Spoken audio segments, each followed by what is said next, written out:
Shalom Bapak Ibu Saudara sekalian, selamat berjumpa lagi di hari ini. Kita patut bersyukur karena sekalipun di tengah situasi dunia yang sulit ini, namun selalu saja ada kemudahan-kemudahan yang Tuhan sediakan bagi kita. Salah satunya yaitu kemudahan beribadah secara online. Dalam ibadah unit kali ini, kita akan bersama melakukan penelahan atau pendalaman Alkitab dari 2 Samuel 24 ayat 18 hingga 25. Mendahuluinya, marilah kita berdoa meminta tuntunan Roh Kudus. Kita berdoa. Ya Tuhan yang Maha Kuasa, berkuasalah melalui Roh-Mu dalam hati kami yang siap untuk mendengarkan suara-Mu. Dan tuntunlah kami memahami kehendak-Mu dalam pendalaman Alkitab di saat ini, agar kami sanggup untuk menghadapi berbagai tantangan zaman dalam hidup yang Engkau anugerahkan ini. Dalam nama Yesus kami berdoa. Amin. 2 Samuel 24 ayat 18 hingga 25, demikian bunyi firman Tuhan. Mezbah didirikan dekat Yerusalem, tulah berhenti. Pada hari itu, datanglah Gad kepada Daud dan berkata kepadanya, "Pergilah, dirikanlah mezbah bagi Tuhan di tempat pengirikan Arauna orang Yebus itu." Lalu pergilah Daud sesuai dengan perkataan Gad, seperti yang diperintahkan Tuhan. Ketika Arauna menjenguk dan melihat raja dengan pegawai-pegawainya mendapatkannya, pergilah Arauna keluar, lalu sujud kepada raja dengan mukanya ke tanah. Bertanyalah Arauna, "Mengapa tuanku raja datang kepada hambanya ini?"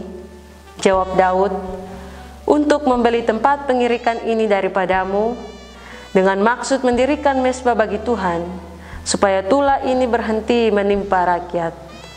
Lalu berkatalah Arauna kepada Daud, "Baiklah tuanku raja mengambilnya dan mempersembahkan apa yang dipandangnya baik. Lihatlah, itu ada lembu-lembu untuk korban bakaran, dan eretan-eretan pengirik, dan alat perkakas lembu untuk kayu bakar. Semuanya ini ya raja, diberikan Arauna kepada raja." Arauna berkata pula kepada raja, "Kiranya Tuhan Allahmu berkenan kepadamu." Tetapi berkatalah raja kepada Arauna, "Bukan begitu, melainkan aku mau membelinya daripadamu dengan membayar harganya, sebab aku tidak mau mempersembahkan kepada Tuhan Allahku korban bakaran dengan tidak membayar apa-apa." Sesudah itu, Daud membeli tempat pengirikan dan lembu-lembu itu dengan harga 50 shikal perak. Lalu Daud mendirikan di sana mezbah bagi Tuhan dan mempersembahkan korban bakaran dan korban keselamatan. Maka Tuhan mengabulkan doa untuk negeri itu, dan tulah itu berhenti menimpa orang Israel. Demikian sabda Tuhan.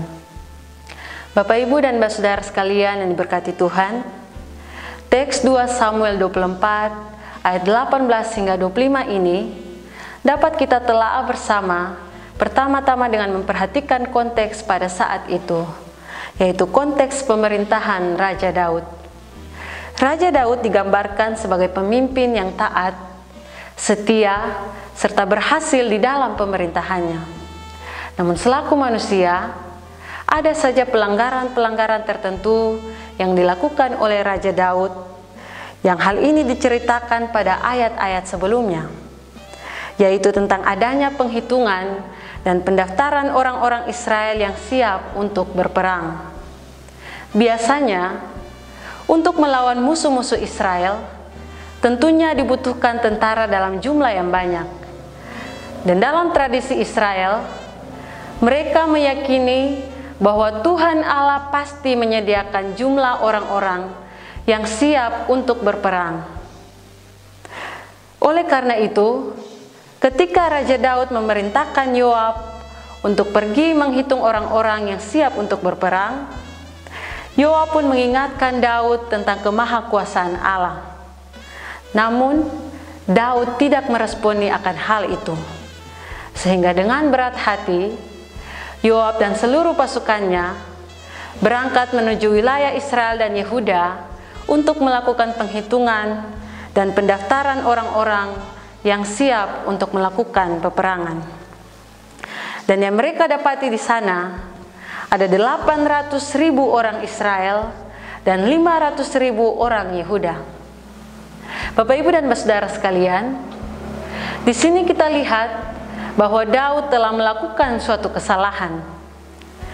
Pendaftaran atau penghitungan itu dianggap sebagai dosa karena Daud tidak mengandalkan Tuhan dan Daud mengabaikan kemahakuasaan Tuhan. Hal ini pun menimbulkan murka Tuhan bagi Daud dan juga bagi orang-orang Israel yang ia pimpin, di mana Tuhan memberikan tula penyakit sampar bagi orang-orang Israel pada saat itu, sehingga 70.000 orang dari rakyatnya menjadi korban dari wabah itu. Raja Daud pun menyesali segala perbuatannya itu dengan berkata, "Sesungguhnya aku telah berdosa dan aku telah membuat kesalahan. Tetapi domba-domba ini, apakah yang dilakukan mereka? Biarlah kiranya tanganmu menimpa aku dan kaum keluargaku." Persekutuan yang diberkati Tuhan, dalam bacaan kita saat ini dapat kita lihat bahwa Tuhan mengutus Nabi Gad untuk menegur Daud atas kesalahan yang ia perbuat.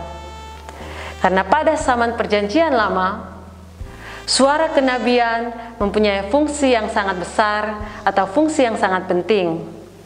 Umumnya, para nabi menyampaikan nubuatan kepada raja, mereka juga berdialog dengan raja-raja, serta mereka menjadi penasihat bagi raja-raja. Suara kenabian menjadi penuntun bagi kehidupan bangsa Israel pada saat itu, sebab para nabi merupakan juru bicara Allah kepada umatnya untuk membawa kembali umat menuju ke jalan yang benar. Dalam bacaan kita saat ini, perintah Tuhan yang disampaikan oleh Nabi Gad kepada Daud, yaitu "Pergilah, dirikanlah mezbah bagi Tuhan di tempat pengirikan." Kata mezbah dalam bahasa Ibrani yaitu misbak, yang artinya tempat korban persembahan atau tempat untuk mempersembahkan korban untuk Tuhan.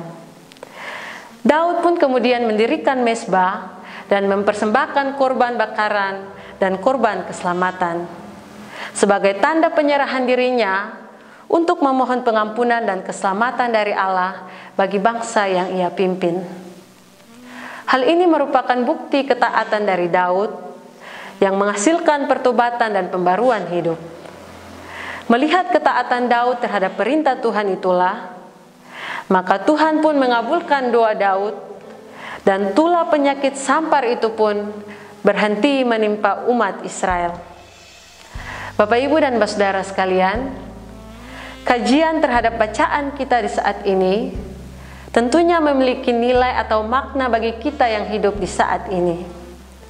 Bahwa sama halnya dengan Daud, kita di saat ini pun pasti pernah melakukan kesalahan. Namun tidak banyak di antara kita yang tidak mau untuk mengakui kesalahan itu, serta memohon ampun dari Tuhan dan melakukan pertobatan. Apalagi selaku para pemimpin, ketika kita melakukan kesalahan-kesalahan tertentu yang mendatangkan kerugian bahkan penderitaan bagi orang-orang yang kita pimpin, kita jarang untuk memohon ampun dari Tuhan dan berdoa bagi keselamatan orang-orang yang terkena dampak dari pelanggaran yang kita lakukan. Mari kita belajar dari Daud selaku seorang pemimpin atau seorang raja. Ia berjiwa besar.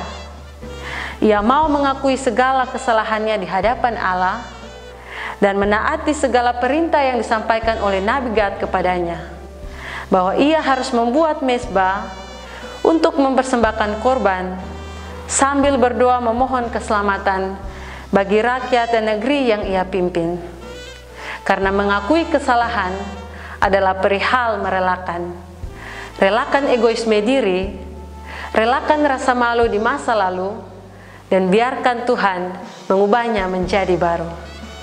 Persekutuan yang diberkati Tuhan, Setelah mendengarkan kajian tadi, ada 2 pertanyaan yang dapat dikemukakan bagi Bapak Ibu dan Saudara sekalian untuk dapat menjawabnya agar dapat memahami lebih dalam tentang nilai atau makna dari bagian Alkitab yang sudah kita telaah tadi. Hal ini semata-mata untuk kita dapati nilai bersama bagi konteks hidup kita di saat ini.